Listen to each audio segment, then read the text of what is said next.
Ya, bismillahirrahmanirrahim. Assalamualaikum warahmatullahi wabarakatuh. Selamat pagi. Salam sejahtera kepada anda semua yang mungkin baru saja menyaksikan kami pastinya di TV3. Inilah dia Malaysia hari ini. Alhamdulillah dapat kita sekali lagi menarik nafas di hari yang baru pada hari ini. Hari Isnin, pembuka tirai untuk minggu yang pertama, 28 Disember 2020 bersama dengan 13 Jamadil Awal 1442 Hijrah. Bertemankan saya Fazli Fuad dan juga rakan-rakan saya hari ini. Ya, saya Ani Mizati. InsyaAllah kita akan bersama dengan anda untuk perkongsian dan juga informasi terkini hanya dalam Malaysia hari ini bersama dengan saya Ani Mizati dan seorang lagi rakan setugas. Nanti kita sapa dia. Relax dulu. Okey, sebelum tu kita nak ucapkan anda semoga hari ini menjadi hari yang ceria, menjadi hari yang bahagia, menjadi hari yang kita sama-sama melihat lebih baik lagi yang akan datang insya-Allah. Beberapa hari lagi saja kita akan menutup tirai 2020. Jadi apa yang belum selesaikan, mungkin ada masa sedikit lagi dan terus semangat untuk 2021. Ya, mungkin ada di antara kita yang semalam rasa macam penat, letih baru sampai rumah. Sebab apa? Sebab semalam difahamkan lebuh raya di Malaysia semalam berlaku kesesakan dari utara ke selatan ke KL dan sebagainya. Tapi alhamdulillah saya pun dari Muar ke KL pun tak mengambil masa yang lama. Tapi rakan-rakan saya yang dari utara ke KL difahamkan sampai 12-13 jam mereka berada di atas jalan raya. Hari ini rakan, janganlah kita rasa macam masih lagi penat semalam tu membawa ke pagi ini. Pagi ini kita nak mulakan hari yang baru, kita rakan anda semua dalam keadaan yang ceria lah pagi ni. InsyaAllah. Jadi kita nak sapa rakan tugas kita seorang lagi macam biasalah. Eli Iskandar di pagi Isnin. Waalaikumsalam. Eli Iskandar di pagi Isnin. Kita rasa ramai yang kepenatan ni sebab perjalanan panjang kan. Jadi mungkin masih lagi bercuti, selamat bercuti ucapkan. Hari ini berapa tadi 28 kan? 29, 30, 31. 3 hari lagi sebelum 2020 itu tamat. Dah masuk tahun baru kan? Dah sekejap je rasa. Lainkan rasa dia sebab tahun ini adalah tahun yang satu perkataan tu memenatkan. Itulah. Dengan pelbagai perkara yang berlaku tapi juga dalam masa yang sama mengajar kita untuk lebih cekal. Kan kita tak tahu apa yang akan datang pada tahun 2021. Kalau kita mampu berada pada tahap ini insya-Allah banyak lagi yang akan datang tahun hadapan dan tahun-tahun yang seterusnya kita lebih semangat dan kita lebih mempunyai daya tahan yang jitu lagi untuk kita harungi segalanya insya-Allah. Kita tak sangka kita akan ditarbiahkan dengan begitu panjang sekali setahun kan. Ingatkan macam bulan 5 bulan 6 tu dah selesai kan. Ini macam membawa dan seolah-olah macam PKP ni apabila diumumkan PKPB ke PKPD ke, pengumuman yang dinantikan bukan PKP tamat tetapi ada PKPB atau PKPD. Sebab macam tu sekali. Itulah norma baharu kita yang sama-sama kita nak ingatkan juga kepada anda. Semakin lama semakin kita lihat walaupun ialah dalam keadaan ini kita nak pulang ke kampung, apa sekalipun keseronokan yang kita nak lakukan ataupun sedikit untuk menyenangkan hati bagi menutup tahun 2020 ni masih lagi jaga diri anda, kawalankan diri, jaga kesihatan anda. Walaupun dah setahun kita ibarat dah imun dengan keadaan norma baharu ni tapi sebenarnya masih lagi kita belum menang dengan peperangan ini insya-Allah kita doakan yang terbaik. Okey, hari ini topik kita topik kita pada hari ini kita nak bawakan satu topik yang saya rasa apabila seseorang daripada artis yang kita minat terkena dengan sindrom ini ataupun penyakit ini iaitu Bell's palsy ini, mungkin barulah kita tahu bahawa penyakit ini sebenarnya berlaku di kalangan kita ini. Ada yang mungkin menganggap bahawa Bell's palsy ini merupakan salah satu daripada perkara yang macam dianggap macam remeh, macam tak apalah sedikit saja. Tapi kalau kita lihat dalam visual bergambar di sini, kita dapat perhatikan antara simptomnya anda boleh perhatikan di bahagian mata kita ni tak boleh nak tutup dan juga di bahagian mulut kita ni sengit. Jadi ianya berlaku di bahagian sebelah muka sahaja. Perubahan sebelah ni yang kita dapat lihat secara fizikal itu yang mereka samakan dengan stroke. Bila kan mungkin dikatakan kategori stroke ke atau bagaimana. Jadi pencerahannya akan dihuraikan pada hari ini berikutan dengan ada orang kata ini bukan stroke, ada yang kata ini kategori stroke dan macam Fazli cakap tadilah bila sebenarnya dah lama ada Bell's palsy tapi bila ada sesetengah rakan selebriti yang berkongsi, bukan senang nak kongsi bila muka tengah jatuh dan sebagainya. Terima kasih banyak-banyak yang bagi anda yang berkongsi sebab ini membuka mata kita untuk belajar lebih dalam lagi tentang perkara ini, tentang Bell's palsy. Kita bercakap tentang situasi yang kalau stroke dan sebagainya itu seolah-olah ini untuk terjadi dalam kepada golongan yang sedikit lanjut usia. Betul. Tapi Bell's palsy ni tiba-tiba golongan yang lebih muda dan tidak jangka akan berlaku perkara-perkara seperti ini kepada mereka. Jadi kita hari ini nak faham lebih lanjut dan ada yang mengatakan juga adakah kalau seorang wanita itu mengandung ini akan memberikan risiko Bell's palsy ini. Nanti kita akan bincang lebih lanjut bersama tetamu, difahamkan Adibah Noor juga bersama kita. Betul. Ya, InsyaAllah. Ya. Adibah Noor juga antara selebriti yang berkongsi rawatan yang dilakukan ke atas dirinya berkaitan dengan untuk merawat Bell palsy ini. Jadi kita akan kongsikan pengalaman beliau dan juga bersama dengan pakar perunding neurologi untuk kita faham lebih lanjut tentang Bell palsy. Kalau anda mungkin ada sebarang pertanyaan, perkongsian ataupun pengalaman kan, sesiapa sahaja yang ada pengalaman berlaku Bell palsy ini, diri anda ataupun keluarga boleh kongsikan kami, titipkan sahaja di ruangan komen FB Live MHI TV3. InsyaAllah kita akan raikan nanti. Ya, insyaAllah ya. Dan sebab kita pun takut juga kita mungkin tidak memahami tentang Bell palsy ini sebab mungkin kita rasa kita bercakap ini macam normal sahaja dan kalau kita bercakap sendiri di cermin, kadang-kadang kita nampak macam kadang-kadang kita ni cakap macam ada sengit sikit dan sebagainya. Adakah itu merupakan salah satu daripada tanda-tanda kita ni Bell palsy dan sebagainya? Nak tanya juga kepada pakar. Dan kalaulah kita ni terkena dengan penyakit tersebut, berapa lama durasinya dan bagaimana caranya untuk kita menangani masalah tersebut? Ada difahamkan mereka yang mengalami Bell palsy ini ada yang 3 minggu, ada yang 6 bulan dan sebagainya, dan ada yang berlanjutan sehingga ke akhir hayat. Tetapi saya rasa dengan pendekatan daripada pakar dapat mengurangkan lagi lah ya risiko-risiko mereka yang ada penyakit Bell palsy ini. Kerana ia menyerang tanpa mengenal usia. Jadi kita ni mungkin antara yang berisiko untuk mendapat sindrom Bell palsy ni, siapa tahu. Jadi kalau kita mungkin dapat saringan diri kita kan selepas perbincangan nanti diadakan, adalah lebih baik untuk kita mengetahui tentang perkara ini. Okey, itu yang akan dikongsikan pada hari ini tentang Bell palsy. Ya, betul. Okey, jadi kita nak mulakan pagi ini dengan berita penting di Dada dan Akhbar. Jadi kita nak mulakan dengan berita harian dulu ni. Silakan. Okey, baik. Saya mula dulu. Berita harian masih lagi bercerita tentang isu kartel daging import tubuh pasukan siasatan khas untuk dedahkan dalang. Ini mendapat perhatian semua pihak, termasuklah parti politik, Dewan Perniagaan dan Persatuan Pengguna mahu kerajaan bertindak segera menangani isu kartel daging seludup dan status halalnya, termasuk mencadangkan penubuhan pasukan siasatan khas. Malah Suruhanjaya Siasatan Diraja RCI bagi menyiasat kegiatan itu dan mendedahkan semua pihak terbabit. Ada juga yang meminta didedahkan jenama yang menggunakan label halal diragui tersebut. Okey, beliau melibatkan isu daging import ini. Pastinya ramai yang dah boikot daging sekarang ini kabarnya. Dah tak nak makan daging dan sebagainya. Jadi mereka menuntut agar label yang syarikat sebenar itu diberitahu kepada umum, ditunjukkan kepada umum supaya kita tahu untuk beli yang mana dan sebagainya. Sekarang ini antara yang mungkin boleh anda lakukan adalah beli daging segar je lah. Kan? Jangan beli daging sejuk beku. Kan? Kalau betul-betul kita nak makan daging di rumah, tak apa, daging segar yang kita dah tahu kedai Muslim import bagi yang Islam lah, memerlukan halal dan sebagainya. Daging yang digantung yang segar. Elakkan daripada beli daging beku buat masa ini. Ya, itulah dia. Saya pernah terbaca ada yang mengatakan daging beku ni walaupun tarikh luput dia masih lagi belum sampai. Daging tu bila disembelih dan proses daripada penyembelihan, pemotongan sehinggalah sampai ke kita tu mengambil masa begitu lama. Dia macam rethought food kan? Tahun kan? Jadi mungkin inilah hikmah di sebalik apa yang berlaku ini, mengajar kita untuk betul-betul pergi dan mendapatkan daging yang lebih segar. Ya, pada masa sama apabila ini pandangan saya, apabila didedahkan secara eksklusif ini, kita harap penghujungnya ada penyelesaiannya, bukan senyap macam tu saja. Betul. Kan? Ya. Okay, dan kita sebagai pengguna pun difahamkan juga anda boleh memeriksa macam logo halal tu di website JAKIM dan juga aplikasi daripada JAKIM sendiri untuk anda mengetahui status halal tersebut. Baik, daripada perkongsian berita harian kartel daging dadah itu daging dadah pula. Kartel, dah cakap biasa kartel dadah kan. Betul ya. Kartel daging import. Dulunya kartel dadah, sekarang daging di pun ada kartel. Betul. Betul. Okey, kita nak terus di harian Metro. Ini satu berita sedih lah ya. Okey, berita sedih di atas nyebut sedih juga, tak tahulah sedih ke tak, cerita pasal Lofa dan Furious, tapi perkongsian yang saya sedih juga tu. Ya, sedih juga, tapi yang menjadikan lagi apabila bakal pengganti lemas ya, dan bakal pengganti tersebut merupakan anak saudara kepada penyanyi kita Nur Aliza Idris. Okey, jadi saya nak terus saja bacakan di muka surat 2 butirannya.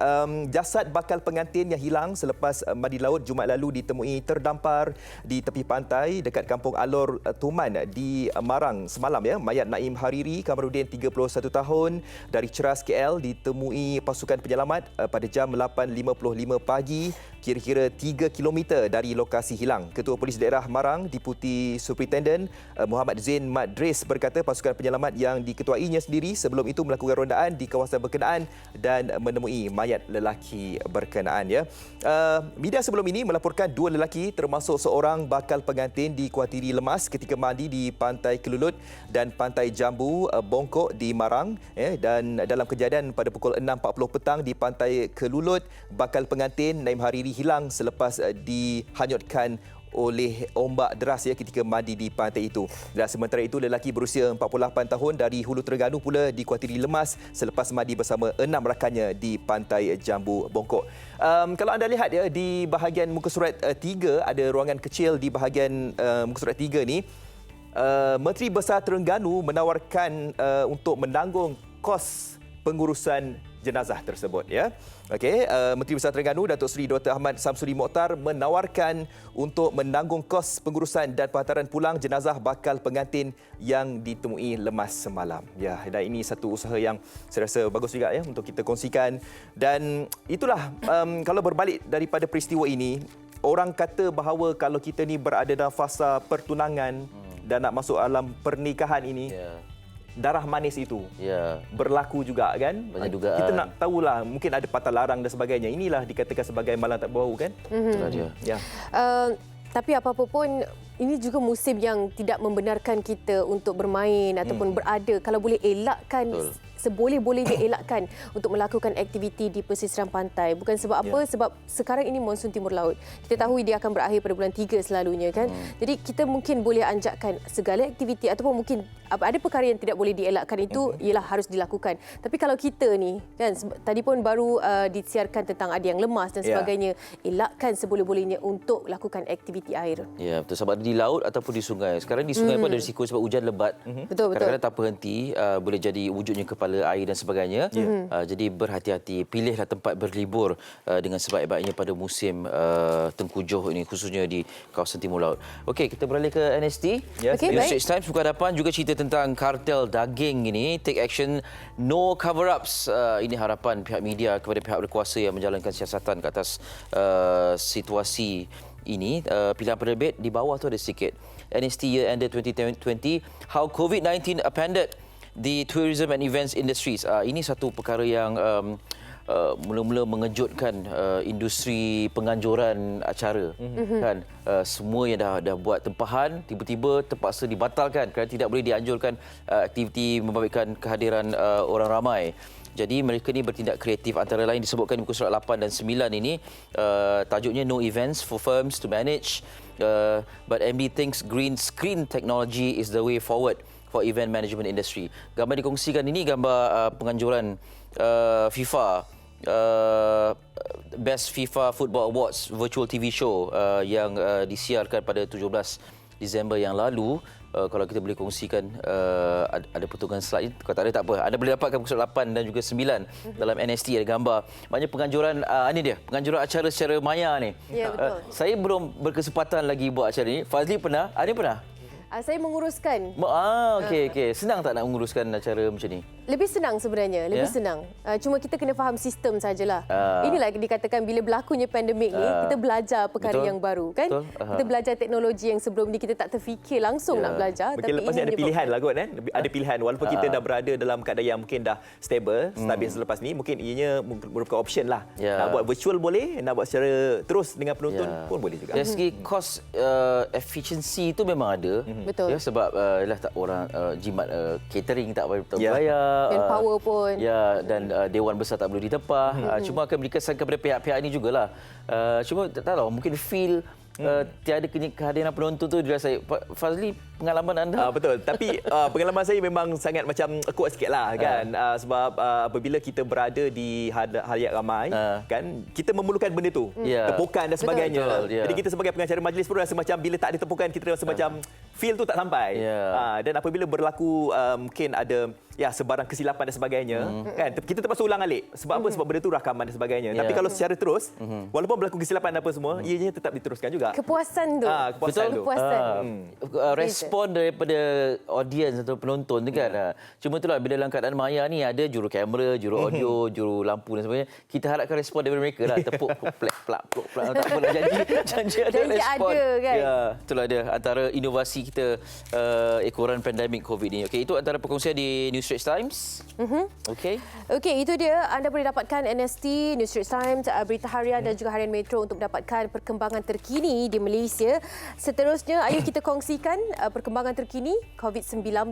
Ini dia kes baharu 1,196 kes yang mana catatan kematian baharu 1 ini berlaku di Sabah ya, menjadikan jumlah keseluruhan kematian kes COVID-19 di Malaysia 452.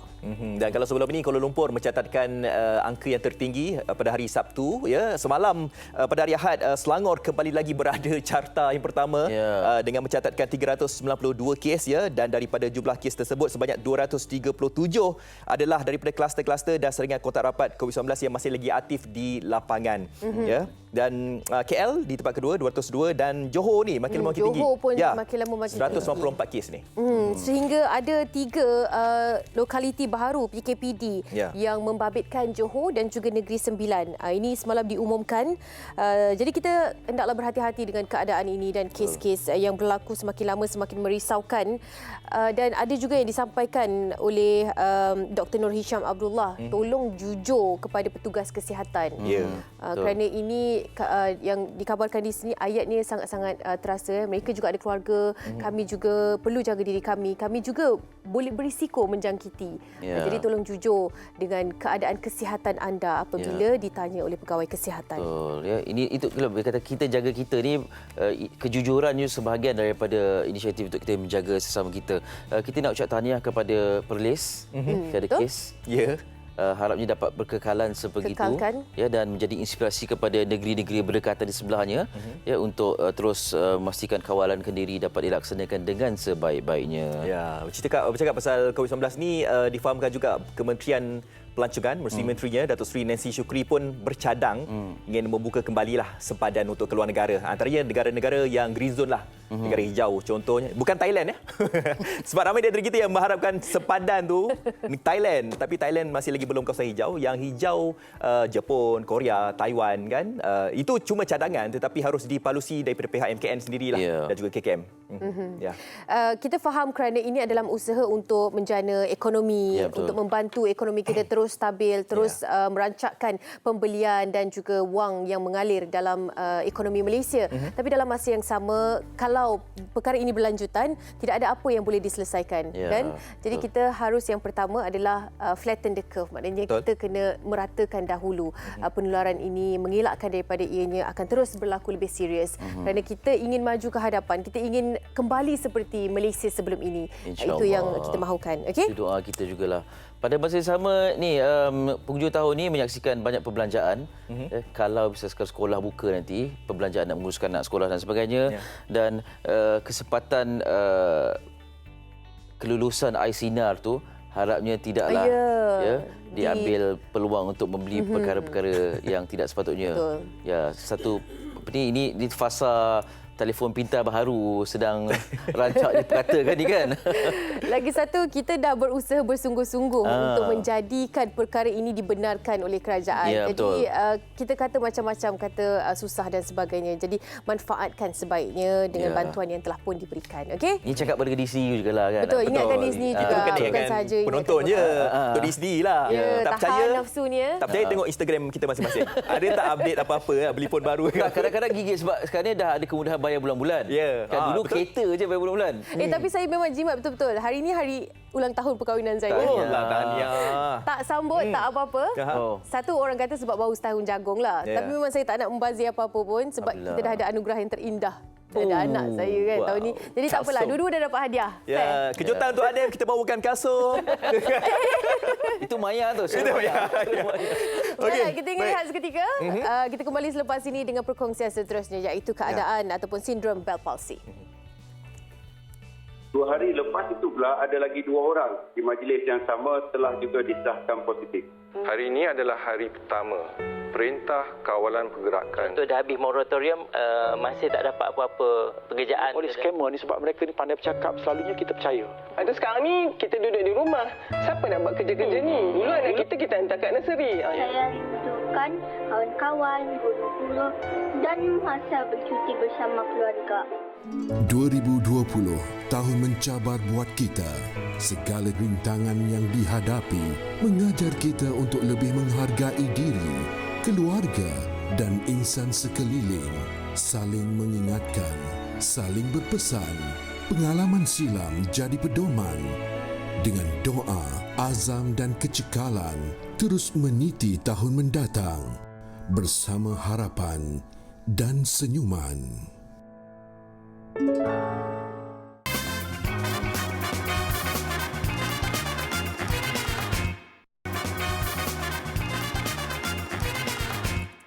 Kembali kita di Malaysia hari ini 8.22 pagi bersama dengan saya Anim Izzati di MHI. Kita akan bincangkan tentang keadaan ataupun sindrom Bell palsy yang baru-baru ini tular di media sosial, mendapat perhatian ramai. Sebenarnya dah lama tapi mungkin belum cakna kerana belum ada yang kongsi. Diberi perhatian baru-baru ini apabila ada yang kongsi, lebih-lebih lagi rakan selebriti pula yang kongsi. Jadi kita nak bincangkan, nak huraikan bagaimana sebenarnya keadaan ini, apa yang kita perlu tahu, adakah kita ni berisiko dan adakah ianya boleh dirawat ataupun ia kekal. Okey, kita terus bersama dengan Dr. Azmi Abdul Rashid, pakar perunding neurologi, Hospital Pakar KPJ Damansara bersama dengan saya di MHI. Okay. Terima kasih doktor. Sihat doktor? Sihat, alhamdulillah. Alhamdulillah. Okey, sambil-sambil tu untuk pengetahuan anda semua, kita akan juga sambil-sambil kita berbincang dengan doktor, kita akan ada selingan bersama dengan Fazli dan Adi Bahnur untuk berkongsi pengalaman pula di sebelah sana. Okey, sambil-sambil tu kita nak kongsikan ataupun nak tanyakanlah, ajukan soalan yang pertama. Betul-betul. Apakah yang dikatakan dengan Bell palsy? Ada yang samakan dengan stroke kerana perubahan fizikal itu, ciri-ciri ataupun gejala lebih kurang sama dengan stroke. Mungkin doktor ada penjelasannya. Okey, Assalamualaikum. Okey, Bell palsy ni ada penyakit yang agak kerap berlaku lah. Saya sebagai pakar neuro jumpa kes ni almost every week. Okey. Akan datang ke saya lah. Banyak kes lah sebenarnya. Memang kes lah, memang every week ada. Kan? Tapi Bell palsy ni dalam bahasa Malaysianya palsy Bell lah. Dia melibatkan otot muka, muka kita belah kanan atau belah kiri lemah. Lemah maknanya sengit lah. Bila kita perasan tu muka sengit. Kan? Bila sengit, pesakit akan perasan lah. Dan disebabkan oleh gangguan saraf cranial nerve nombor 7. Okey, bila gangguan saraf itu berlaku, muka sama ada kiri ataupun kanan dia akan herut lah. Herut, betul. Sikit dan sebagainya. Adakah deria juga akan berubah dari segi percakapan, rasa dan penglihatan ataupun hanya fizikal sahaja? Okey, Bell palsy ni dia hanya mengganggu saraf nombor 7. Saraf lain dia tak kacau. Maknanya saraf cranial nerve nombor 7 tu otot belah muka dan kemungkinan deria rasa. Lidah kita yang anterior two-third tu boleh mungkin kebas. Itu antara ciri-ciri dia dan mungkin dan sakit di belakang telinga. Dan tapi mungkin boleh dengar. Boleh dengar. Tapi kadang-kadang dia pendengaran lebih kuat, lebih sensitif. Sebab cranial nerve nombor 7 tu dia punya laluan dia di belakang telinga. Dia mungkin mengganggu sikit telinga. Okey, sebab mereka berkongsi, ada yang memang boleh bercakap, ada yang mengganggu speech, mengganggu percakapannya, cakap pun tak berapa jelas dan sebagainya. Tapi adakah yang paling utama adalah rawatan awal? Betul. Kan? Perlu jumpa doktor bila masih lagi boleh dikontrol, masih lagi boleh dikawal? Okey, sepatutnya datang pada hari yang pertama lah. Sebab apa? Bila kita jumpa doktor biasa ataupun doktor pakar, dia akan pastikan bahawa tidak ada penyakit lain. Sebab penyakit stroke kan boleh juga datang dengan muka sengit. Tetapi stroke ni dia ada masalah lain. Mungkin tangan dia lemah ke ataupun masalah lain tambahan lah. Tapi Bell palsy hanya muka otot muka sahaja. Dia tak melibatkan yang lain. Siapakah golongan yang berisiko? Adakah ujian saringan boleh dilakukan kepada individu itu? Boleh kita klasifikasikan, mungkin anda berisiko mendapat Bell palsy? Sebenarnya tak ada. Kebanyakan pesakit yang datang jumpa saya, mereka tak ada risiko pun. Tetapi golongan yang lebih berisiko ialah satu ialah mereka yang ada diabetes. Satu lagi mereka yang mengandung di hujung kandungan ataupun selepas bersalin. Macam third trimester Ataupun selepas bersalin. Postpartum nama dia. Okey, kalau macam orang hamil, adakah rawatan ini berbeza dengan individu yang kena Bell palsy tetapi bukan hamil? Bukan dalam lebih kurang sama. Rawatannya kalau tidak ada diabetes, kita bagi steroid lah. Steroid dalam masa 10 hari, 7 ke 10 hari. Dan pada masa sama ada siraman muka, kita bagi vitamin untuk urat saraf. Dan kadang-kadang bila mata dia tak tutup tu, kena bagi air titik untuk supaya tak nak kering mata tu.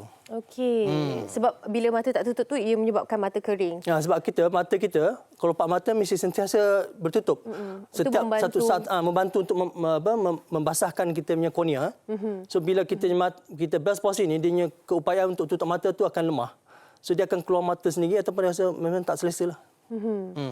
Dan juga makan pun kalau yang agak serius, makanan belakangan tu makanannya akan terkumpul situ. Sebab dia tak boleh kunyah dan di sebelah situ. Wow. Okey, kepada anda kalau mungkin nak kongsikan pengalaman ataupun ada soalan, doktor boleh huraikan insya-Allah. Boleh kongsikan di FB Live MHI TV3. Nanti kita akan kongsikan juga pengalaman bersama dengan Fazli Fuad. Sebelum tu doktor mungkin sebab mereka kongsikan ada macam Faye Kushairi dia ada kongsikan dia ada lakukan exercise mata. Itu antara rawatan dia. Kalau pesakit itu tak ada diabetes, tak ada masalah lain, kita bagi steroid. Okey. Dan kemungkinan kadang-kadang kes kita bagi antivirus. Ada juga sebab teorinya sebabkan virus kan. Tak semua kes saya bagi antivirus. Saya bagi juga pada masa yang sama mesti ada senaman. Senaman sendiri, senaman muka ni kena buat 4, 5 kali, 6 kali bila sihat, atau kadang-kadang kita pergi rujuk ke fisioterapi untuk buat senaman stimulation of muscle. Adakah ia kekal, doktor? Okey, pengalaman saya, kebanyakan pesakit saya, pengalaman saya 90% akan pulih dalam masa satu bulan. Selepas mendapatkan beberapa rawatan. Rawatan-rawatan, selalunya kita bagi rawatan susulan. Tapi dia tak boleh baik dengan sendiri. Ada juga mereka yang tak buat rawatan pun, daripada pengalaman dan bacaan saya, memang ada yang boleh baik sendiri. Okey. Tapi cuma mungkin kita nak klasifikasikan dia stroke ataupun Bell palsy lah kan? Itu kita kena buat penyiasatan lah. Maknanya tidak ada ujian darah pun. Daripada pemeriksaan fizikal saja. Okey doktor, kita ada pemanggil. Mungkin ada pertanyaan, soalan daripada pemanggil ini. Hello, Assalamualaikum. Puan Nuraini. Waalaikumsalam. Ya, Puan Nuraini, silakan. Dr. Azmi bersama dengan kita. Ada soalan?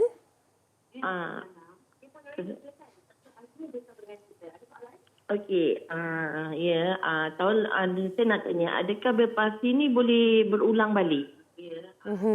Okey, itu sahaja?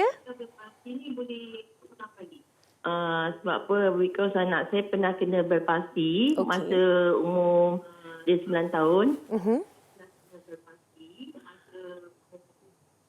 Okey, silakan. Lepas tu dia kena sebab dia ada masalah ENT lah. Sebab gendang dia pernah bocor. Okey, baik. Teruskan saja. Dia dengan tu, adakah saya tanya, dia masih terima treatment dengan doktor pakar dekat ENT. Doktor pakar ENT. Okey, teruskan saja. Lepas tu doktor kata dia punya yang telinga lubang tu dah boleh tutup. Adakah dia boleh berulang balik? Okey, terima kasih Puan Nuraini. Okey, dengarkan jawapannya ya. Okey, itu soalan yang agak relevan lah. Okey, Bell's palsy ni dari segi teori dia memang boleh berlaku. Boleh ulang balik, tapi dalam masa lebih kurang 5% saja. Okey. Tapi kita kena pastikan penyakit-penyakit di telinga, jangkitan telinga ataupun ketumbuhan di telinga boleh menyebabkan muka yang lemah. Tapi yang itu kita tak sebut Bell's palsy. Kita sebutkan penyakit lain, punca-punca lain.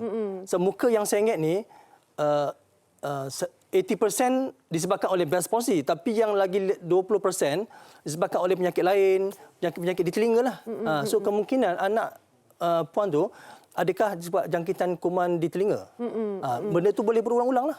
Iaitu memang kena jumpa. Selagi mana jangkitan itu tidak sembuh, benda tu boleh ulang balik. Dan itu yang menyebabkan perubahan fizikal yang Betul-betul. Sebab apa? Urat saraf tu dia lalu di tepi telinga. Inner ear. Okey. Baik, terima kasih doktor. Kita nak dengarkan juga pandangan daripada Puan Adibah Nur di sana bersama dengan Fazli Puan. Silakan. Okey, baik. Terima kasih, Hanim. Itulah dia. Teruslah di sebelah saya dah nampak kan? Okey, sihat ke? Alhamdulillah. Jadi itulah dia.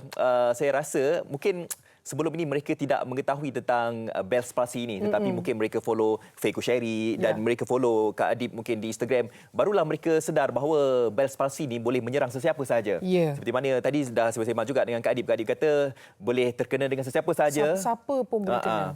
Jadi mungkin sebagai permulaan, macam mana Kak Adib boleh mengetahui didiagnos sebagai salah seorang daripada yang menerima Bell's palsy ini? Malam sebelum saya kena tu, saya dapat rasakan mata saya tersangat gatal. Dan keesokan paginya, bila saya gosok gigi, berkumur, air tu terpancuk keluar. Macam apa hal pula kumur terpancuk keluar airnya kan? Saya pergi ke lokasi penggambaran dan saya dapat rasakan bila nak pakai lipstick tu dah tak boleh nak, dia dah tak balance. Masih lagi tak suspek apa-apa, tapi hari yang kedua tu bila saya makan, saya asyik tergigit bibir di sebelah kiri. Dan saya dapat rasakan speech saya, huruf S dah jadi macam Sean Connery, Merry Christmas macam kan. Lepas tu huruf P tu dia punya letupan P tu macam lain macam. Dan saya dapat rasakan bibir sebelah kiri saya sudah ke bawah. Baik. So hari yang ketiga baru saya dapat pergi ke hospital. Terus dipanggil pakar saraf dan dia diagnosekan sebagai Bell's palsy. Tapi seperti yang doktor cakap tadi, dia kena identify dulu adakah this is a stroke ke, dan dia pun dah check telinga saya. So untuk identify benda tu Bell's palsy, ada pemeriksaan tertentu yang dijalankan untuk betul-betul confirm this is Bell's palsy. Betul. So jangan risau, ia tak ada kena mengena dengan stroke, tekanan darah tinggi ke apa, tak ada. Itu adalah serangan saraf. Betul. Yang boleh serang sesiapa sahaja. Itu yang kita bawakan sebenarnya Bell's palsy di Malaysia hari ini, sebab kita nak bagi tahu kepada mereka lah. Sebab ada yang cakap macam kalau sengit je stroke, bukan tidak. Macam Kak Adi sendiri, selepas Kak Adi mengalami simptom-simptomnya, jadi selepas 3 hari baru berjumpa dengan doktor. Sebab apa? Sebab mungkin kita sebagai orang biasa mungkin anggap macam benda ni macam biasa, remeh, macam remeh kan. Tapi selepas sebab dia tak ada pening, tak ada demam, tak ada apa, so ingat tak ada apa-apalah kan. Tapi sebenarnya saya agak kesal kerana hari ketiga baru saya dapat jumpa doktor. Kalaulah hari pertama saya terus buat fizioterapi itu semua, mungkin ia akan pulih dengan lebih cepat. Tapi tak apalah, dapat hari yang ketiga saya terus suruh pakar saraf tu tulis surat, saya terus pergi ke fizioterapi. Dan ada 2 kondisi tadi yang doktor cakap tadi.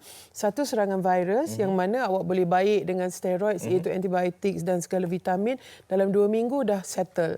Tapi kalau you diabetic, kandungan gula dalam darah terlalu tinggi, doktor tu cakap 3 hingga 6 bulan. Saya pun jadi panik. Sebab dia akan kekal 3 hingga 6 bulan macam tu. 3 hingga 6 bulan baru baik. Dan dia kata lepas ni you punya muka lagi jatuh. Lagi teruk sebelum dia pulih balik. Jadi saya jadi panik lah, muka ni lah yang saya nak jual sekarang kan. Time tu lah pula orang bagi kerja. So disebabkan saya tidak mahu perkara itu berlaku, saya memang off sugar, minuman bergula dan favourite saya, Fazli, apa? Desserts. Dah tak boleh lah. Saya terpaksa ketepikan itu semua, disiplinkan diri. Tiap-tiap hari saya pergi fizioterapi. Alhamdulillah dalam kondisi yang 3 hingga 6 bulan sebab diabetik tu, saya dapat pulih dalam masa sebulan. Ni dah hampir pulih dah. Ada sikit-sikit. Ini dah hari ke berapa dah, Kak Adib? Mungkin boleh kongsikan. Ini adalah hari yang ke, tak tahu. Dah sebulan lah. 30 November saya didiagnose dan hari ini baru berapa bulan. Mei 28. Dah okey, dah boleh senyum, dia dah naik balik. Memang tak nampaklah apa-apa yang mungkin berbeza sebelum ini kan. Mungkin nak kembali normal lah. Macam tadi doktor ada kongsikan, selain pada kita memberikan sebarang ubatan, steroid dan sebagainya, ada tadi doktor kongsikan senaman-senaman muka. Ada. Mungkin Kak Di boleh kongsikan macam mana? Mungkinlah kadang-kadang kita ni yang tengok ni mungkin tak berkesempatan nak jumpa dengan doktor ataupun mereka mungkin boleh melakukan senaman sendiri di rumah. Kak Di kongsikan macam mana? Actually that's a good point sebab bila saya kongsikan benda di media sosial, ramai netizen yang memberikan maklum balas, memberikan kata semangat, cakap benda ni boleh pulih dan sebagainya. Tapi yang menarik perhatian saya adalah apabila ada responden yang mengatakan mereka tak mampu jumpa pakar saraf, mereka tak mampu buat fizioterapi. Okey, saranan saya ialah carilah duit, pergi sekali pun jadi. Sebab bila kita pergi sekali tu, kita dah tahu apa yang kita boleh buat di rumah. Iaitu rawatan, di antara rawatannya ialah dia tuam muka kita yang jatuh ni dengan tuala panas, hot pack. Dia tuam dalam 10 hingga 15 minit. Selepas itu ada stimulasi elektrik yang dia letak dekat poin-poin tertentu untuk naikkan balik muscle kita. Dan ada terapi laser.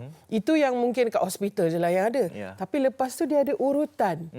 Dia ajar urutan kita sebab poin dia dekat belakang ni. Dia ajar urutan 5 poin dari sini ke sini. 3 di pipi dan 2 di atas kening. Dan ada senaman muka.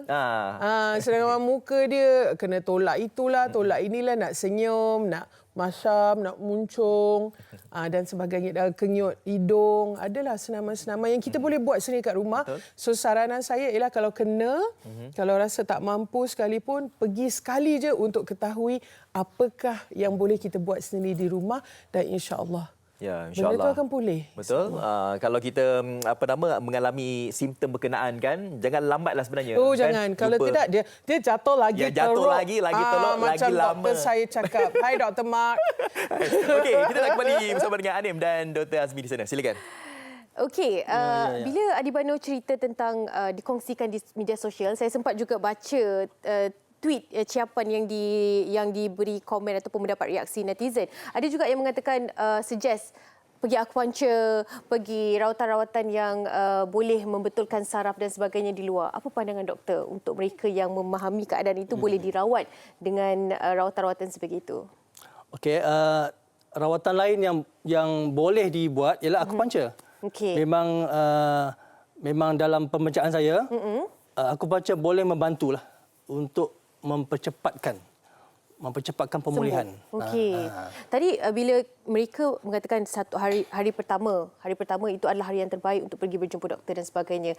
Kalau macam Adi Bano, dia selalu sebut perkataan. Jadi dia tahu perubahan speech tu SP dan sebagainya, huruf-huruf itu dia tahu. Bagi mereka yang baru pertama kali kena dan tidak melakukan senaman dari segi sebutan dan sebagainya, simptom-simptom yang berlaku pada diri itu untuk mereka kategorikan sebagai ini Bell palsy, mungkin ada pandangan daripada doktor sendiri. Kadang-kadang orang lain yang bercerita yang dia ada masalah pada muka. Pesakit sendiri tak perasan. Yalah, yang kebanyakan yang perasan tapi setengah tu akan beritahu. Saudara mara ataupun kawan. Perasan muka tu dah lain, tutup mata pun tak penuh kan. Sebab dia melibatkan sikit saja muka, so tak semua orang datang cepat. Itu memang pengalaman saya memang macam tu. Ada yang datang lain pada orang yang dapat stroke. Kebanyakan datang serta-merta. Stroke ni sebab dia melibatkan tangan, kaki, percakapan. Ini muka saja. Kadang-kadang orang tak perasan. Ada pemakanan yang perlu kita jaga bagi mereka yang ada Bell palsy? Tak ada sebenarnya. Siapa yang ada diabetes, maknanya penjagaan gula, pemakanan. Dan kalau tak ada diabetes, tak ada darah tinggi, tidak ada. Tidak ada pantang, rawatan muka. Kadang-kadang saya suruh dia makan chewing gum. Chewing gum mengunyah mulut dan eksersis muka tu. Pada masa sama kena rajin buat senaman muka lah. Okey. Banyak sebenarnya yang doktor kongsikan, tapi mungkin yang terakhir doktor, nasihat doktor kepada mereka yang ada ciri-ciri atau ada simptom untuk berjaga-jaga kerana ini boleh menyerang sesiapa sahaja. Silakan. Okey. So pada mereka yang di luar sana, masyarakat, Bell palsy adalah penyakit yang agak kerap. Dia boleh dirawat dan kesembuhannya agak tinggi.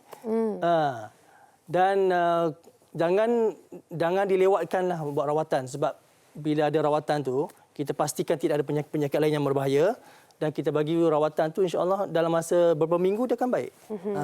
Okey, itu dia. Jangan takutkan diri anda dengan keadaan ini serius dan takut nak pergi jumpa doktor dan sebagainya. Terima kasih banyak-banyak Dr. Azmi Abdul Rashid, pakar perunding neurologi, Hospital Pakar KPJ Damansara. Okey, kepada anda semua mungkin ini perbincangan yang cukup bermanfaat. Kalau tak sempat boleh saksikan ulangannya di FB Live MHI TV3. Sebelum tu kita bersama dengan Fazli dan juga Adib Hano. Okey, baik. Dengan ceritanya apabila Kak Adib berlakunya simptom-simptom Bell's palsy ini, ianya sedikit sebanyak mengganggu proses kerjaya Kak Adib sendiri. Dengan ceritanya kena kebetulan watak jahat, tapi disebabkan tu menggunakan sebenarnya kelebihan mulut sengit dan sebagainya tu. Yang masa saya kena tu saya shoot iklan yang memang nak pakai muka, tapi klien tu dia memang suka bila saya buat muka-muka komik lah macam dia inilah juga yang nak digunakan, tapi nasib baiklah karakter saya tu memang menyenyet-nyenyetkan muka kan. Memang kenalah. Buat muka all this comedic expressions. So tak ada masalah. The second one, saya ada lagi satu shoot iklan yang tu memang dia nak pakai muka sangat sampai nak fokus dekat-dekat. Tapi nasib baik karakter tu pakai selendang. So di sini saya selindungkan sedikit dan kamera angle tu lebih kepada yang baik. Tapi yang watak jahat tu kan, watak Puan Sri jahat, saya bagi tahu pihak produksi saya tengah mengalami penyakit ni. Tapi saya rasa kalau Puan Sri tu muka dia macam sengit sikit, dia nampak lagi evil kan. Lagi setan muka dia kan. So dengan setuju benda tu dan itulah yang saya gunakan di dalam karakter tersebut. So alhamdulillah saya sangat beruntung kerana benda-benda ni works for me. Sebab karakter dan personality saya sebegitu. Tapi kepada anda yang mungkin saya dapat juga orang yang bagi maklum balas, aku memang tak jumpa kawan-kawan sebab malu benda ni. Tak apa dek, kita boleh keluar sebab sekarang kita pakai mask. Kita pakai mask boleh pergi supermarket semua kan.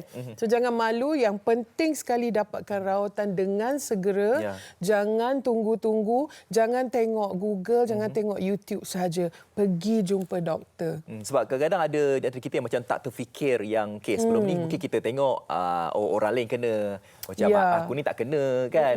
Mungkin mereka tidak mengetahui tentang perkara itu. Macam Kak Adib sendiri. Kak Adib mengetahui tentang Bell's palsy ni saya percaya dah lama dah. Pernah tak terfikir macam suatu hari nanti mungkin aku akan terkena juga ke, atau pernah tak macam terfikir macam tu? Sebenarnya saya beruntung lagi sekali alhamdulillah, sebab sebelum ni abang saya pernah kena. So bila saya dapat simptom tu, I already have the awareness. Saya ada kesedaran itu dan saya tanya abang saya, adakah you punya simptom adalah ini dan dia confirm memang benda ni yang terjadi.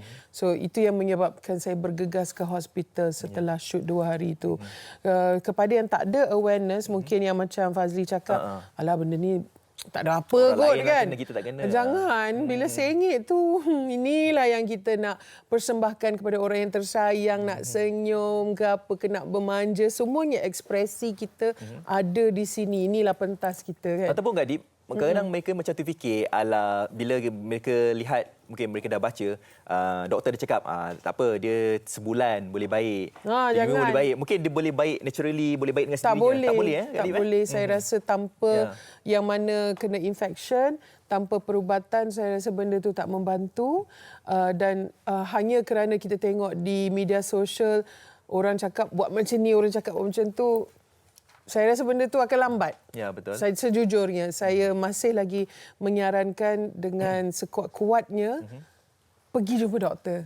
Sebab kita kena tahu apa sebab dia. Macam Dr. Azmi cakap tadi, adakah kita mengalami stroke? So dengan berjumpa doktor, kita akan dapat ketahui benda tu. Adakah kita bermasalah jantung, bermasalah tekanan darah tinggi dan sebagainya? Ataupun adakah ia hanya saraf saja? So alhamdulillah benda tu memang saya dapat diperiksa dan barulah doktor confirm itu adalah Bell's palsy. Barulah dia dapat nak buat macam mana, nasihat-nasihat dia. Kaedah rawatan macam mana kan? Rawatannya.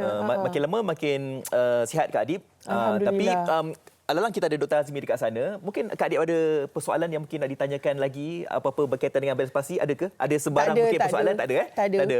Okey, saya nak tanya Dr. Azmi kat sana kan. Okey, silakan doktor. Doktor soalan. Ada ubat vitamin kan makan? Ada.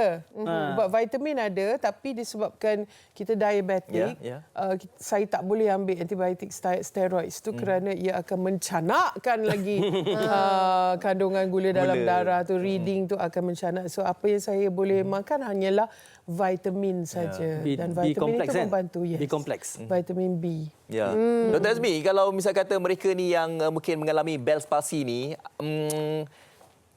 adakah mereka punya wajah, otot dan sebagainya ni akan kekal macam tidak boleh baik? Kesal sampingannya adakah macam boleh kekal sehingga ke akhir hayat mereka? Okey, dalam pengalaman saya, kalau 90% pada pesakit saya akan recover, akan pulih. Ada segelintir pemulihan dia lambat sampai 6 bulan. Betul tu. Ada segelintir. Boleh kira 1 atau 2 pesakit lah. Tapi wajahnya akan kembali seperti biasa. Ada kan? satu yang kekal juga, yang lemah juga. Ada 1-2. Yang itu memang tak boleh buat apa. Harap tak masuk dalam golongan tu lah. Tapi in your case, I think you have full recovery. InsyaAllah. Tapi doktor melihat cara pengendalian Adibah Noor. Memang betul lah. Sebab tu cepat sihat, cepat pulih kan. Okey. Betul. Lagi satu tuntutan kerja kan, tuntutan kerja dan rezeki. Kak Dip juga sebenarnya mendapat watak-watak yang sesuai dengan keadaan sekarang. Nanti boleh kenang lah sebenarnya ketika watak ni, betul-betul sebenarnya memang wajahnya memang boleh macam buat trivia bukan dibuat-buat kan. Boleh buat trivia. Tapi alhamdulillah macam Kak Dip sendiri, simptomnya cuma di bahagian mata. Di bahagian bibir. Di bahagian bibir. Tapi macam doktor sebut tadi, di bahagian hujung lidah. Ya. Ada terasa juga. Memang ada kebas dan selalu yang terkumpul makanan tu, saya dinasihatkan untuk lebih mengunyah di tempat yang lemah itu. Memang macam terkumpul macam monyet. Macam monyet bila makan dia kumpul dekat pipi ni kan. Memang jadi macam tu. Okey, baik. Tapi tak apalah kan. Apabila kita dah bagi tahu tentang perkara ini, mungkin mereka dah ambil effort kan, ambil tindakan dah sewajarnya. Kata-kata Kak Adib, mungkin mereka yang mungkin peminat Kak Adib sendiri kan, mungkin mereka nak mengetahui dengan lebih lagi ataupun nasihat kepada mereka supaya mereka ni cakna tentang Bell's palsy ini. Silakan Kak Adib. Terus berjumpa dengan doktor dengan segera supaya dapat diagnosis dengan betul dan supaya kita dapat buat fisioterapi. Jangan consult doktor Google dan doktor YouTube. Jangan buat itu saja. Dan setelah itu ramai juga yang akan menawarkan suplemen itu dan ini. Jangan terus ambil, jangan terus beli tanpa nasihat doktor. Betul. Sebab kadang-kadang orang nak jual suplemen je kan. Dia boleh cakap macam-macam. Saya punya mak dah guna ni terus elok dan sebagainya. No, mesti consult doktor dan buat saja apa yang disarankan oleh fisioterapis kita, kita mampu mengubah. Sempat gitu. Okey, terima kasih diucapkan kepada Kak Adibah Noor ya, dan juga terima kasih diucapkan kepada Dr. Azmi Abdul Rashid, pakar perunding neurologi Hospital Pakar KBJ Rawang Damansara. Terima kasih doktor dan juga Kak Adib. Tapi saya sempat tengok IG Kak Adib, sebutan untuk bomber, bukan bomber tapi bomber. Silent B ya. Okey, kita nak berhenti berehat seketika. Sekembalian nanti banyak lagi perkongsian menarik bersama dengan Elis Kandar. Cerita berkenaan dengan Alif dan Sofia, segalanya dalam Malaysia hari ini.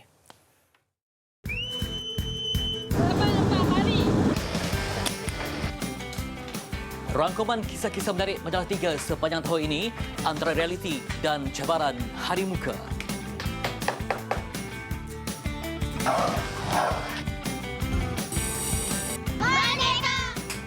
Silent.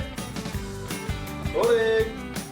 Majalah 3, 28 Disember Isnin, 9 malam hanya di TV3.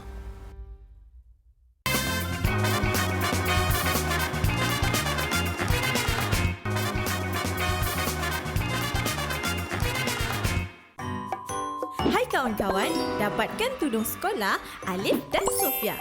Untuk maklumat lanjut, layari media sosial Alif dan Sofia. Okey, kembali dalam Malaysia hari ini dan pastinya anak-anak tidak sabar untuk mengetahui bagaimana nak mendapatkan tudung ini. Ini daripada animasi 3 dimensi, animasi 3D Alif dan Sofia yang sangat popular di platform YouTube. Anak-anak kecil kita pastinya menonton ini dan belajar banyak nilai yang baik, nilai-nilai murni dan kerohanian. Dan untuk cerita tentang 2 produk terbaru ini, kita bersama dengan tamu pada hari ini. Sebelah kiri saya ialah Encik Luqmanul Hakim Osman, Ketua Pegawai Eksekutif Blind Sport Studios. Assalamualaikum, Encik Lukman. Sedap nama Blind Spot Studios. Dan di sebelahnya ialah Nur Intan Syuhada Muhammad Mohsan. Ya, saya. Ya, yang memegang watak ataupun suara Sofia ya. Okey, Alif tak ada hari ini. Okey, selamat datang ke Malaysia hari ini. Kalau boleh dapat dikongsikan sikit tentang produk terbaru ni, rangkaian produk terbaru Alif dan Sofia ni, silakan. Okey, untuk bulan Disember dan bulan Januari ni kami ada rilis 2 produk. Pertama sekali buku Jom Solat ni. Okey. Jom Solat untuk kanak-kanak lelaki dan perempuan. Ini sudah berada di laman e-dagang. Dan bulan Januari insya-Allah akan keluarlah tudung sekolah Alif Sofia bersama tudung si Comel. Okey. Dan kabarnya ada 2 warna di sini, kalau sekali imbas nampak macam warna yang sama. Ni 2 warna berbeza. Ya. Ni putih nila, putih mutiara. So biasanya orang beli 2 jenis. Kadang macam ni untuk sekolah kebangsaan, ni sekolah agama. So kita tak payah tengok lejana sekolah. Saya baru tahu tu. Itu taktik Itu taktik. Okey, menarik tu. Intan, berapa lama dah jadi Sofia ni? Dah lebih kurang 5 ke 4 tahun jugalah. Lama juga Kawan-kawan semua dah tahulah Sofia tu awak. Tahu. Macam mana boleh terima tawaran jadi Sofia? Mula-mula tu ada uji bakat untuk suara Sofia ni. Lepas tu mak suruh pergi uji bakat ni. Pergi je lah macam biasa, buat suara, test apa semua jadi Sofia. Lepas tu tahu-tahu dalam minggu depan macam tu, dalam 5 ke 6 hari macam tu, tahu-tahu dah dapat.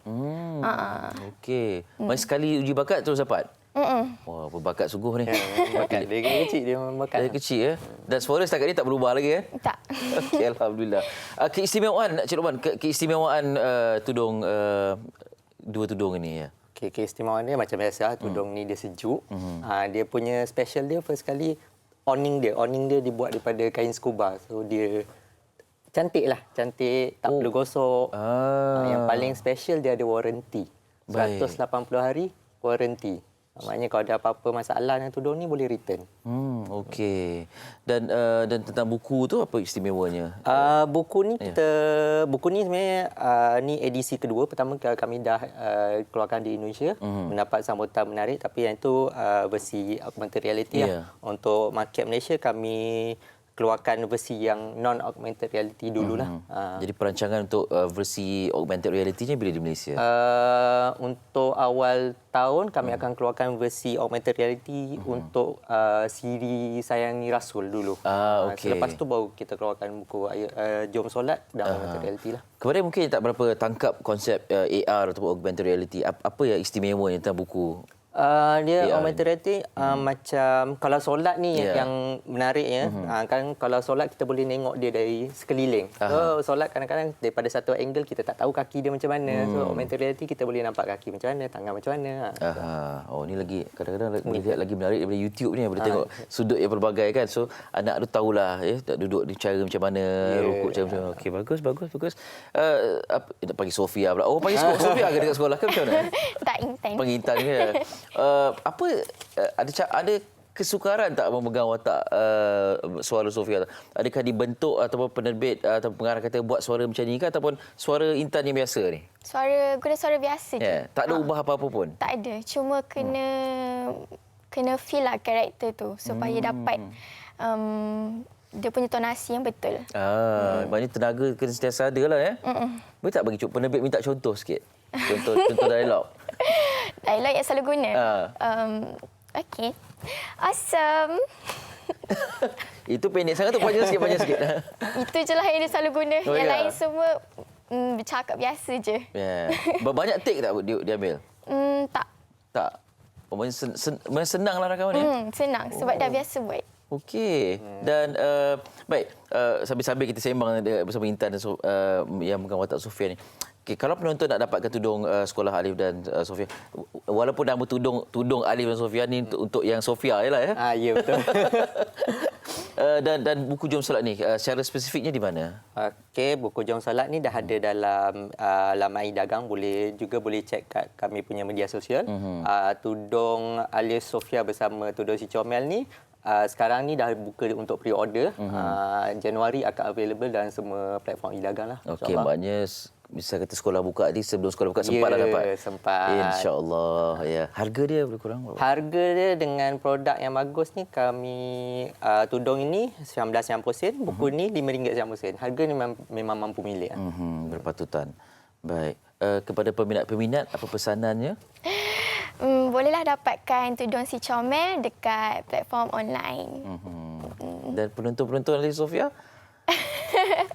Teruskan untuk menonton Alif dan Sofia. Okey.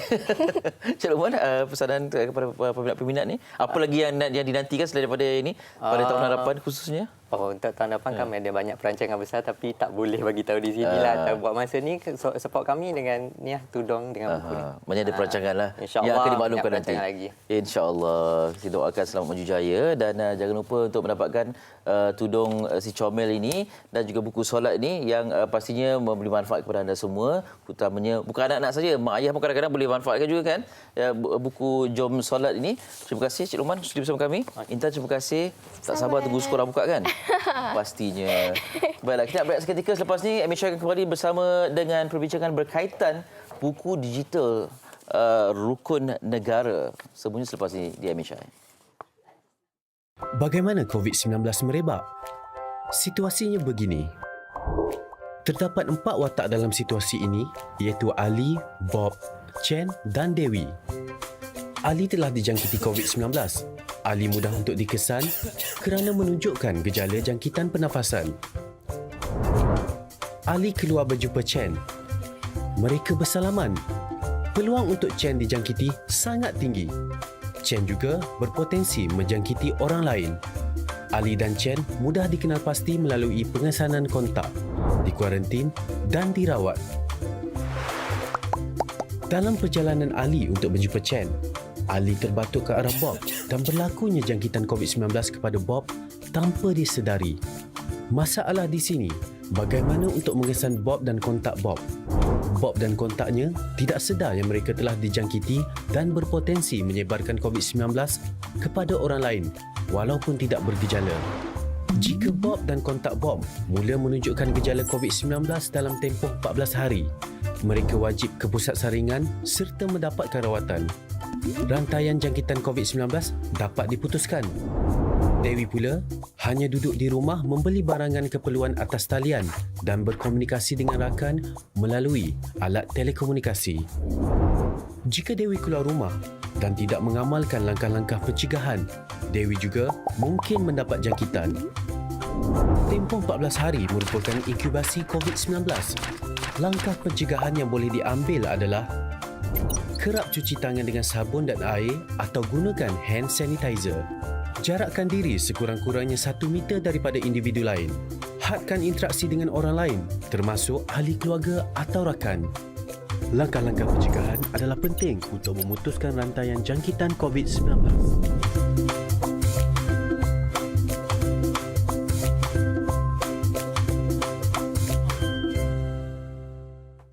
Itu dia sedikit peringatan kepada anda semua untuk kita kawal, jaga diri kita. Kawalan diri itu sangat-sangat penting. Alright, seterusnya. Ya, seterusnya kita nak kongsikan. Kita nak kongsikan ini satu berita menariklah kepada anda semua yang mungkin sebelum ini sukakan arkib-arkib bahan-bahan sejarah. Kalau sebelum ini kalau anda nak lihat bahan sejarah, anda pergi ke muzium. Tetapi kalau anda ingin melihat sejarah negara kita Malaysia, khususnya anda yang nak mengetahui sejarah-sejarah negara kita ni, pergilah ke arkib negara. Kadang-kadang ada di antara kita sekarang ini yang mana mungkin rasa macam agak sedikit bosanlah kalau pergi ke arkib negara tu. Mungkin ada yang mungkin rasa macam pemahaman buku-buku yang tebal dan sebagainya kan. Tapi sekarang ini jangan risau sebab prinsip rukun negara itu dan mereka telah bertukar ke arah digital. Ada buku digital sekarang ini. Betul. Itu yang kita bergerak kepada teknologi. Tapi kita nak bercerita lebih banyak lagi tentang Majlis Polemik Sejarah Malaysia ke-45. Terus saja kita perkenalkan tetamu kita di studio, Puan Hanizah Jono, Ketua Seksyen Penyelidikan Khas Negara Arkib Negara Malaysia. Puan Hanizah, terima kasih bersama dengan kami hari ini di MSI. Kabarnya nak cerita tentang Majlis Polemik Sejarah Malaysia ke-45 yang dikatakan tema pada kali ini agak berbeza, penghayatan rukun negara kan? Silakan. Okay, Assalamualaikum. Waalaikumsalam. Sebelum saya bermula, saya bagi pihak Akib Negara mengucapkan ribuan terima kasih kepada TV3 kerana menyebut Akib untuk berkongsi tentang Majlis Polemik Sejarah. Terutama tema pada kali ini adalah penghayatan rukun negara. Mungkin saya boleh cerita lebih lanjut. Sebenarnya Majlis Polemik Sejarah Malaysia ini telah dilaksanakan bermula pada tahun 1994 dan dia merupakan satu medium perbincangan. Kita menjemput ahli-ahli akademik, tokoh-tokoh sejarawan yang ahli dalam bidang-bidang tertentu untuk membincangkan perkara-perkara yang boleh masih diperdebatkan. Contohnya macam isu-isu penempatan penempatan bandar-bandar di tanah Melayu pada suatu masa dahulu. Contohnya penempatan Kuala Lumpur. Jadi sepanjang bermulanya daripada tahun 1994, kita telah melaksanakan sebanyak 45 sesi majlis polemik dan telah mengumpulkan sebanyak 137 lah, termasuk dengan penghayatan rukun negara. Jadi bila kita selesai majlis polemik ini, biasanya setiap seksi itu kita akan mengundang tokoh-tokoh yang arif dalam bidang tersebut, dalam tema yang kita petik, dan kita akan kumpulkan kertas-kertas ni, kita bukukan untuk disebarkan. Okey, sekarang ni Polemik Sejarah Malaysia dah ada 3 jilid untuk buku. Seperti yang Puan Haniza bawa lah. Hari ni bawa 2 jilid je. Tapi pengisian dan juga segala arsip, segala info, segala gambar untuk diperolehi dan dikumpulkan dalam satu buku untuk dihasilkan satu khazanah ini untuk dibaca dan ditelaah bagi mereka yang ingin mengetahukan tentang sejarah Malaysia. Adakah sukar proses untuk mencari, mengumpul segala informasi ini? Segala data? Sebenarnya kami menggalakkan di sini Akib Negara kita menyimpan beribu macam bentuk dokumen, pelbagai bentuk, dan dokumen ini sebagai yang sedia maklum, Akib Negara menyimpan, tugas utamanya adalah menyimpan fail rasmi rekod kerajaan. Jadi maklumat-maklumat yang kita paparkan itu adalah maklumat-maklumat daripada sumber bukti yang sahih. Jadi memang bila bahan-bahan itu terdiri daripada pelbagai bentuk, fail rasmi. Jadi sebagaimana yang kita maklum, dia memerlukan penyelidikan yang sangat telitilah dan mengambil masa yang panjang. Jadi mungkin di luar sana masyarakat Malaysia tidak sempat nak datang ataupun mungkin tidak ada peluang mungkin yang dari jauh untuk datang ke Akib di ibu pejabat di gedung untuk melihat bahan-bahan tersebut. Jadi salah satu tugas utama Akib adalah menyebarluaskan maklumat tersebut yang tersimpan di gedung. Dalam salah satu caranya adalah melaksanakan berbagai program lah. Contohnya macam majlis polemik, dan kita bukukan, kita sebarkan. Untuk maklumkan, buku ni kita sebarkan secara percuma. Tapi biasanya lah tak banyak kan. Dan jadi bila kita melihat dalam sekarang ni, bila especially terutamalah bila kita COVID-19 melanda negara, dan kita telah menutup Dewan Rujukan tu. Dan bagaimana Akib ingin mendekatkan kepada masyarakat melalui majlis polemik, kita buat secara online. Dan buku ni kita terbitkan secara digital. Itulah yang wujudnya juga buku digital 50 tentang rukun negara. Dan itu adalah, saya sempat juga memuat turun 50 buku digital tersebut. Mungkin itu yang anda harus tahu. Ada web juga yang boleh dikongsikan? Ya. Kita sebenarnya kita menyahut seruan kerajaan bersempena 50 tahun rukun negara. Di sini majlis polemik juga selain membincangkan isu-isu sejarah negara, kita juga membincangkan isu-isu semasa. So di sini Akib Negara mengambil pendekatan yang proaktif. Kita mengambil isu penghayatan rukun negara untuk kali ini majlis polemik yang ke-45. Dan kita pun mencari gali dokumen daripada fail-fail rasmi, iaitu dari kumpulan fail-fail mageran, fail-fail Jabatan Perpaduan Negara dan kita kumpulkan fakta ni sebanyak 50 fakta. Sebenarnya kita ambil ni biar sesuai dengan 50 tahun dengan 50 fakta. Jadi fakta-fakta ini sebenarnya kita paparkan, tidak semua dokumen tu kita boleh paparkan. Dokumennya banyak sangat. Jadi sebenarnya kita nak undang, kita memberi salah satu teaser kepada orang ramai untuk datang ke AKIP untuk boleh membuat rujukan terutama kepada ahli akademik, belia-belia kan.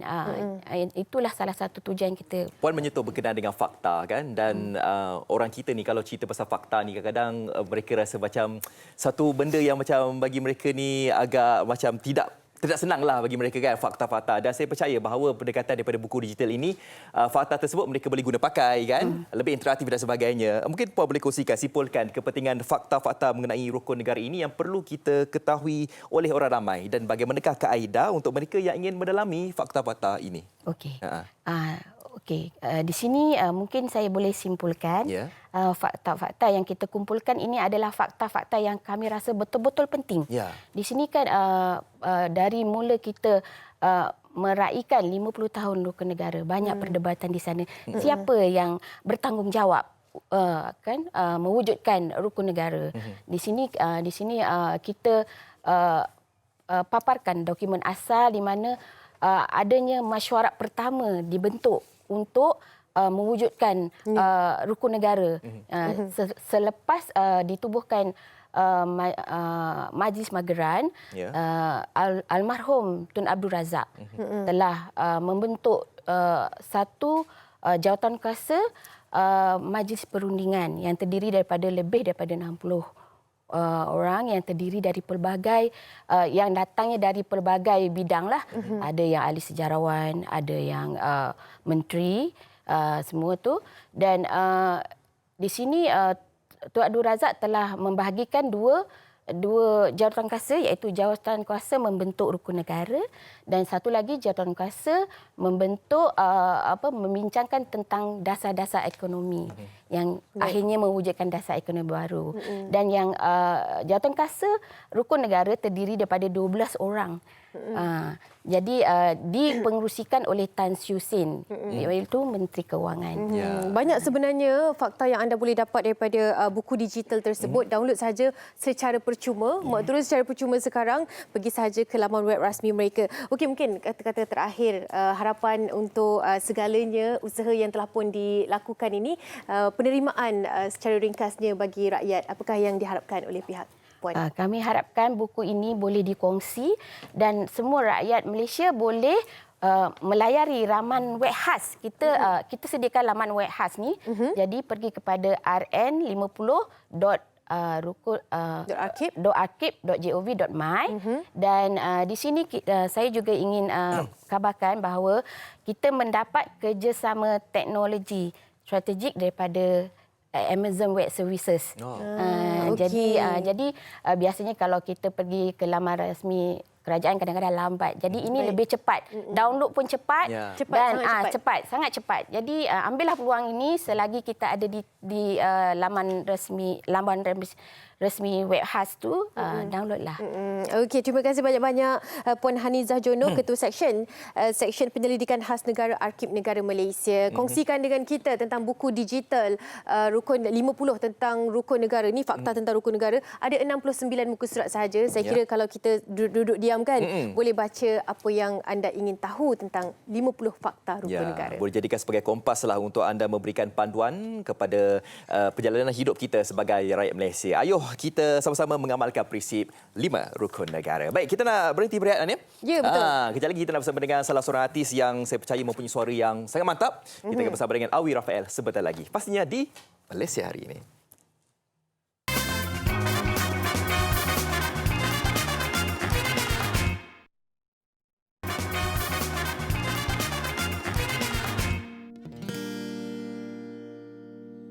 Mohon bantu aku untuk mencintaimu, hanya bersamamu, hanyalah dirimu.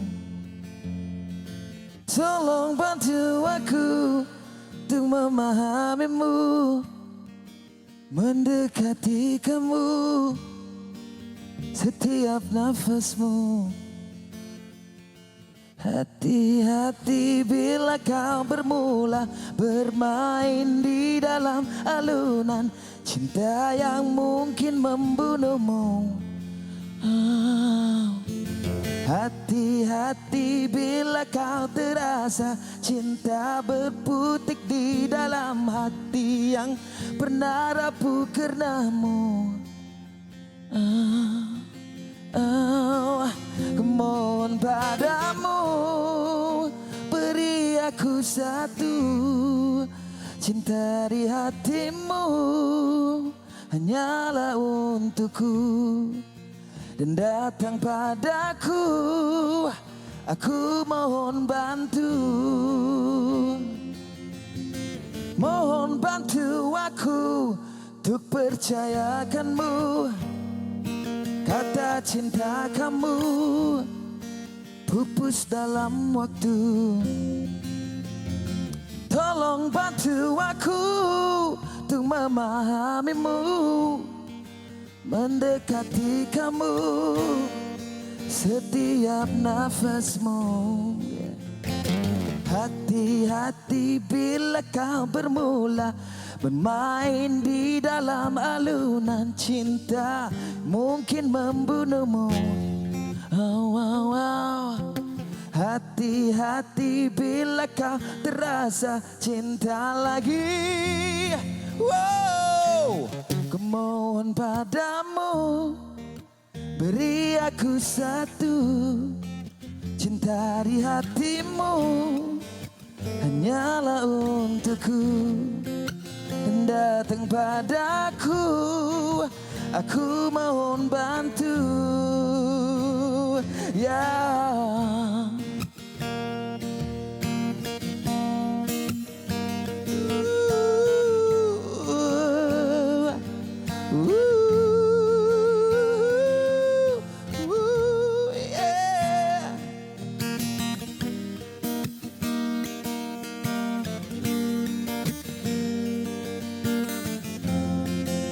Kumohon padamu, beri aku satu cinta di hatimu, hanyalah untukku.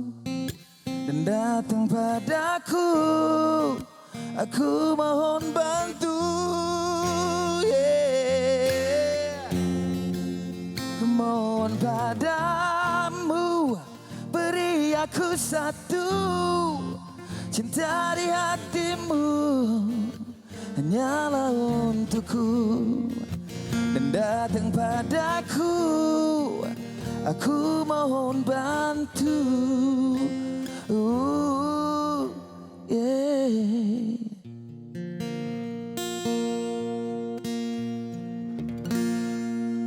Allah. Abi Rafael. Selamat pagi. Selamat pagi. Selamat pagi. Apa khabar bosku? Anda juga. Sihat. Bos sihat, alhamdulillah. How are you guys? Terbaik. Alhamdulillah, kami juga alhamdulillah dan nice to see sangat you. berbesar hati menerima kunjungan. Terima kasih daripada hari Abi ini. Rafael. Terima kasih kerana menjemput Awi dengan lagu baru Awi, Mohon Bantu, yang merupakan OST untuk telemovie Mohon Hantuan. Mohon Hantuan. Satu cerita di satu TV dan jadi lagu Awi ni yang merupakan OST dia lah. Tapi music video dia dah ada. Jadi khas untuk kawan-kawan yang belum dah lama tak dengar music Awi, inilah masanya. Mohon bantu Awi mendengar lagu Mohon Bantu. Rindu dengan suara sebenarnya. Lagu tadi relax saja. Minta maaf ya suara pagi tadi. Tak adalah. Kalau suara pagi macam ni. Belum lagi suara tengah hari. Ini suara yang belum warm up betul-betul ya. Suara awak pun sedap. Awak kena nyanyi. Ada bantuan mikrofon sedap sikit. Tak ada. Okey, Mohon Bantu ni macam mana Awi Rafael? Ceritanya bagaimana Mohon Bantu? So untuk Mohon Bantu, tuan producer seorang kawan Awi, Encik Razlan, dia datang ke Awi, okey Awi, kita ada cerita ni, Mohon Hantuan.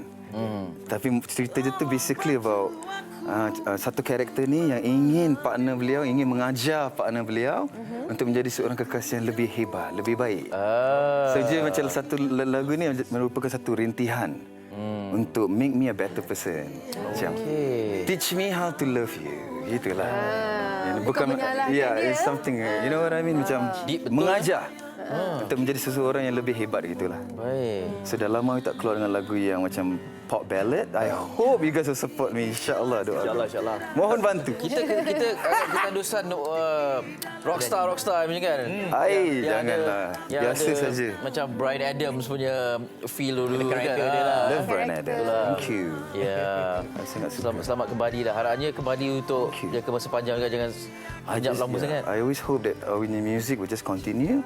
And I'll just be one of those artists yang selalu ada output music dia tu pun tetap evolusi. Macam pada waktu kalau panjang sekarang, umur. InsyaAllah. Pada waktu sekarang ni, Awi adakah memilih lagu untuk jadikan single? Yalah, sebab Awi Raphael kan. Adakah memilih tak selamba ada lagu okey jalan. Sebab kita nampak jarak keluar single tu. Itulah one of my Awi punya dream untuk 2021 sebenarnya.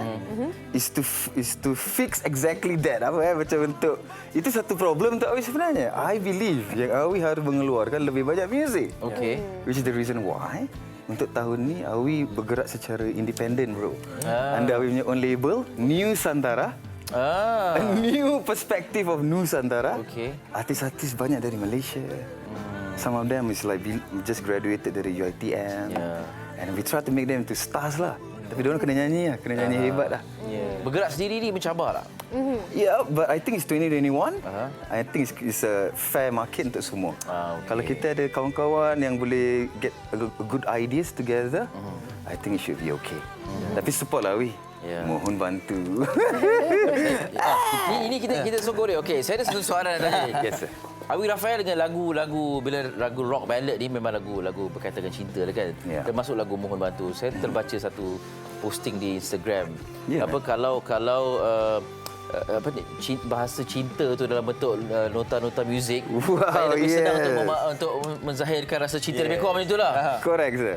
Jadi because sekarang ni dalam hal cinta diri sendiri tu macam mana? Saya kalau dalam alunan cinta, tu nasihat tu saya tu lagu tu sebenarnya. Hati-hati bila kau bermula bermain di dalam alunan cinta yang mungkin membunuhmu, Awi.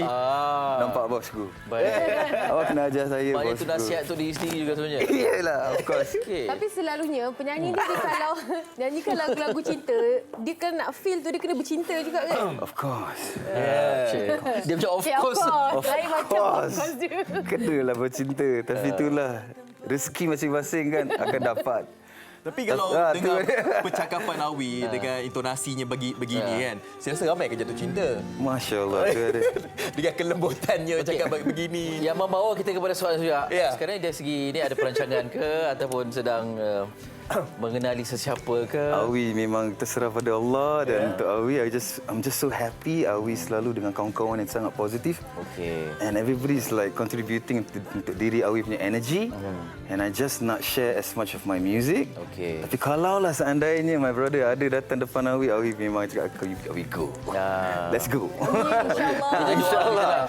Bukan dah cukup lah adanya. Bila orang tu berjaya menyanyikan lagu cinta dengan begitu feel sekali kan, mesti benda tu ada dalam diri dia.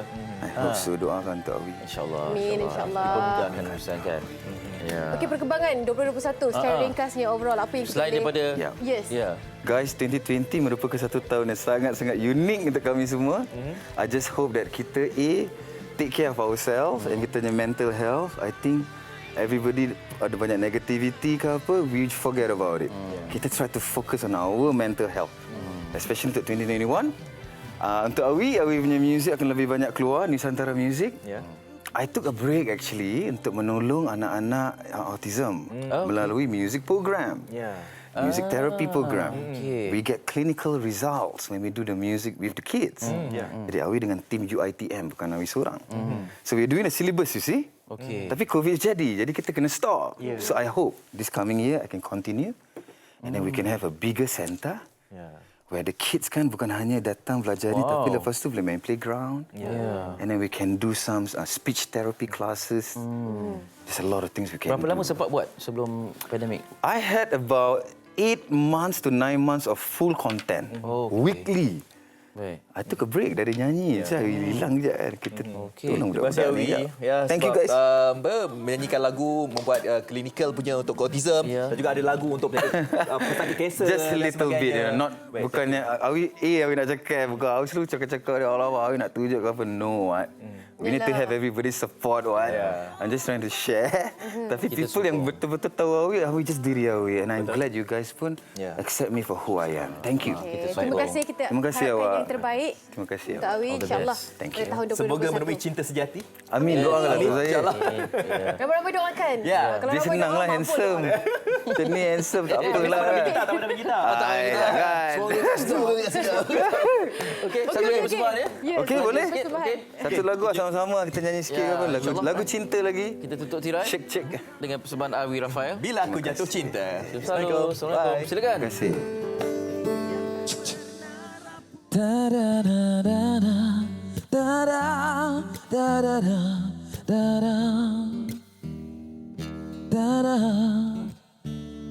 Bisakah ku tanpamu? Bisakah ku tanpamu? Hatiku mulai rapuh, hatiku mulai sepi. Bisakah ku tanpamu?